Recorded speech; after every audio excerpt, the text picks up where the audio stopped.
L'Afrique a toujours été la terre des abus tarifaires pour les compagnies internationales. Le plus grand exemple était Air France. Imposant aux pays africains les destinations les plus chères au monde, la compagnie française, avec le soutien politique, bénéficiait de nombreux et incroyables avantages, notamment pour les accès aux créneaux horaires, l'exclusivité des dessertes. Suite aux événements au Niger, Air France a décidé de suspendre unilatéralement ses vols vers le Burkina Faso, le Niger et le Mali. En réponse, le gouvernement malien a décidé de révoquer les autorisations d'exploitation de la compagnie française.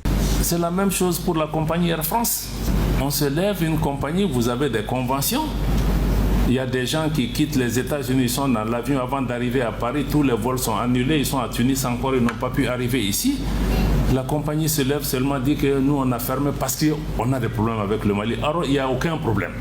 Si c'est pour sanctionner le Mali parce que le Mali a supporté le Niger, on va le faire, on le fera. On a appelé Air France.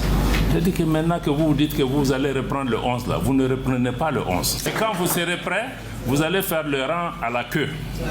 Si on est prêt, à vous redonner. Et entre-temps, on leur dit que vous n'êtes pas les seules compagnies au monde. Il y a d'autres compagnies dans le monde aussi qui vont être encouragées. S'ils ont besoin de cette place-là, ils prendront. Parce que quelqu'un ne peut pas se lever chaque jour au Mali. J'ai fermé, j'ai ouvert, j'ai fermé, j'ai ouvert. Non. L'Afrique, qui abrite 15% de la population mondiale, ne compte que pour 4% du marché mondial du transport aérien, avec environ 60 millions de passagers. En 2022, Air France a réalisé un chiffre d'affaires de 5,3 milliards d'euros, en augmentation de 66%, particulièrement grâce au marché africain, où Air France a augmenté unilatéralement ses tarifs de 70% sur certaines destinations africaines, tout en dégradant la qualité de service. Il faut aussi qu'on nous respecte.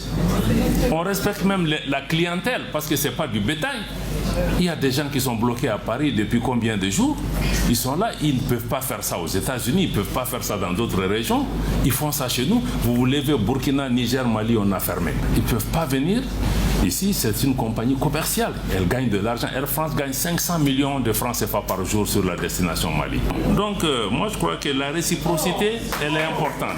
Nous avons dit à tous nos partenaires, le Mali va désormais appliquer la réciprocité. Tu tires une balle, on va répondre. Et tous ces pays, si vous regardez la France ou d'autres, le Mali, on n'a jamais tiré les premiers. Ceux qui viennent toujours nous provoquer, ils posent des actes, ils pensent qu'on va s'asseoir, on va les regarder. Sinon, nous, on n'a pas de problème avec quelqu'un. Pour l'Afrique, qui sera responsable de la majeure partie de la croissance démographique mondiale au cours des 3 prochaines décennies, la suspension des vols et la fermeture de certains espaces aériens aux compagnies internationales est une opportunité de croissance pour les meilleures compagnies africaines comme Ethiopian, Royal Air Maroc, Rwandair, Senegal Airlines, qui desservent tous des destinations à l'international avec une meilleure qualité de service.